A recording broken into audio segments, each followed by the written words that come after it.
কেতিয়াবা এনেকুৱা লাগে যে পৃথিৱীৰ আটাইতকৈ এলেহুৱা মানুহটো ময়ে হয়। এলাহ স্বভাৱটোৰ বাবে মোৰ বহুত কাম পিছ পৰি যায়। ৰেকৰ্ডিং ঠিকেই কৰোঁ, এডিটিংহে নকৰোঁ, যাৰ কাৰণে ভিডিঅ' আপলোড দিওঁতে সদায় লেট হয়।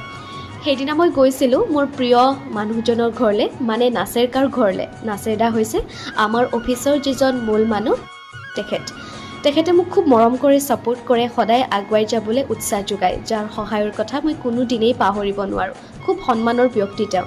আৰু সেইদিনা ঈদ খাবলৈ তেখেতৰ ঘৰলৈ গৈছিলোঁ। ইমান আইটেম আছিলে নহয়, কি খাওঁ কি নাখাওঁ তেনেকুৱা হৈছিল। আৰু ইভিনিং টাইমত মই পুনৰ গৈছিলোঁ আমাৰ অফিচৰে এগৰাকী বা নীলোফা বা তেখেতৰ ঘৰলৈ।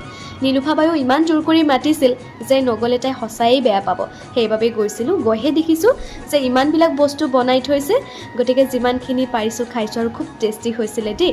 আৰু আজিৰ মিনি ব্লগটো ইমানেই। নতুন হ'লে ছাবস্ক্ৰাইব কৰিব পিছে। বাই।